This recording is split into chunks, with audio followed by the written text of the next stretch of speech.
अब बच्चों इसका आखिरी पंक्ति देखिए, हम यहाँ से प्रारंभ करेंगे। एतादृशानि कार्याणि कर्तुं ज्ञानस्य यो नूतन प्रविधिः विकसितः तेन प्रविधिना अपि पूर्वं सम्पादितम् एतत् कार्यं मापयितुं न केनापि प्रयतितम्। एतादृशानि कार्याणि, इस प्रकार के कार्यों को कर्तुम, करने में, इस प्रकार के कार्यों को करने के लिए ज्ञानस्य, ज्ञान की, यहाँ भी षष्ठी विभक्ति एक वचन है, ज्ञान की, यो नूतनः, जो नूतन यानी नई, प्रविधि, प्रविधि यानी विधि, तरीका, जो नया तरीका, विकसितः, विकसित हुआ, इस तरह के कार्यों को करने के लिए ज्ञान का जो नया तरीका विकसित हुआ, यानी कि तालाब, बावड़े आदि बनाने में जो एक नया तरीका विकसित हुआ बनाने में, तेन प्रविधिना अपि, उन विधियों, उन तरीकों को भी, उन प्रविधियों को भी,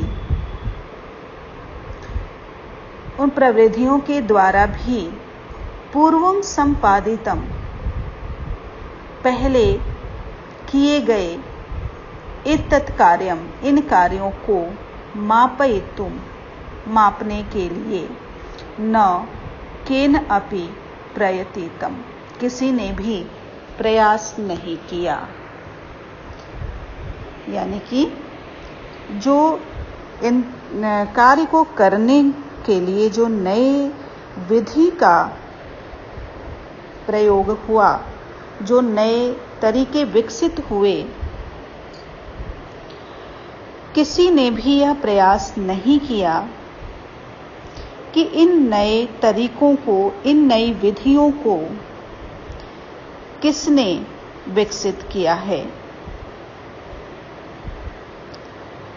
किसके द्वारा ये नई विधि बनाई गई है, ये किसी ने भी जानने का प्रयास नहीं किया।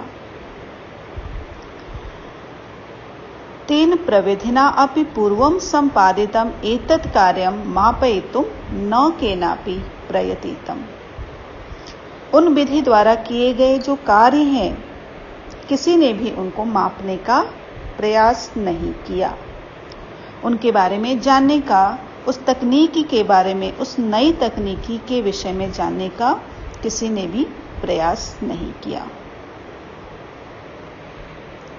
अब नेक्स्ट पैराग्राफ बच्चों। अद्य ये अज्ञात नामानः वर्तन्ते, अद्य यानी आज, ये का मतलब ये लोग जो शिल्पकार हैं वो अज्ञात नामानः वर्तन्ते, अज्ञात नाम वाले हैं।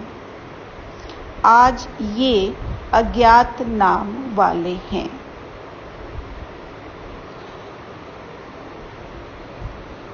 पुरा ते बहु प्रथिताः आसन, पुरा यानी पहले, पुराने समय में वे लोग बहुत प्रचलित थे, बहुत सम्मानित थे। आज जो अज्ञात नाम वाले हैं, वे लोग पहले बहुत प्रसिद्ध थे। अशेषे ही देशे, अशेषे मतलब पूरे, संपूर्ण देश में, तडागाः निर्मीयन्ते स्म, पूरे देश में तालाब बनाए जाते थे। तालाबों का निर्माण पूरे देश में होता था। निर्मातारो अपि यानी कि निर्माणकर्ता भी। अपि का मतलब होता है भी। निर्माणकर्ता भी अशेषे देशे निवसन्ते स्म। अशेषे यानी संपूर्ण, पूरे, देशे मतलब देश में, देशे सप्तमी विभक्ति एक वचन, सप्तमी विभक्ति जहां पर अधिकरण कारक का प्रयोग होता है। में और पर अधिकरण का चिन्ह होता है। तो अशेषे मतलब संपूर्ण देश में, पूरे देश में, यहाँ भी सप्तमी है, अशेषे में भी और देशे में भी। विशेषण और विशेषिका यहाँ पर प्रयोग हुआ है। पूरे देश में निवसन्ते स्म रहते थे। एक बार फिर से इस पंक्ति को शुरुआत से देखिए। अद्य ये अज्ञातमानः वर्तन्ते। आज जो अज्ञात नाम वाले हैं। पुरा ते बहुप्रथिताः आसन्। प्राचीन काल में वे लोग बहुत प्रसिद्ध थे। अशेषे हि देशे तडागाः निर्मीयन्ते स्म। संपूर्ण देश में ही तालाबों का निर्माण होता था। निर्मातारो अपि अशेषे देशे निवसन्ते स्म। और निर्माणकर्ता भी, बनाने वाले भी पूरे देश में रहते थे। गजधरः इति सुंदरः शब्दः तडाग निर्मातॄणां सादरं स्मरणार्थम। गजधरः, गजधर, इति सुंदरः, यह सुंदर शब्द, तडाग निर्मातॄणां, तालाब बनाने वालों के लिए, सादरम आदर के साथ, स्मरणार्थम याद किया जाता है। गजधर यह सुंदर शब्द तालाब बनाने वालों के लिए आदर के साथ याद किया जाता है। राजस्थानस्य, राजस्थान के, केषुचित् भागेषु, कुछ भागों में, भागेषु सप्तमी बहुवचन है, भागेषु कुछ हिस्सों में, कुछ भागों में, राजस्थान के कुछ हिस्सों में, भाग यानी कुछ हिस्सा। शब्दो अयम, शब्दः अयम, दो शब्द है, जब इसको अलग अलग करेंगे, शब्दः अलग हो जाएगा, अयम अलग हो जाएगा। अयम यानी यह शब्द अद्यापि प्रचलति, आज भी, अद्य और अपि दो शब्द हैं। अद्य अपि आज भी, प्रचलति यानी प्रचलित हैं, प्रसिद्ध हैं। राजस्थान के कुछ हिस्सों में यह शब्द आज भी प्रचलित है। कह गजधरः, कौन गजधर, गजधर कौन है। कह गजधरः, गजधर कौन है।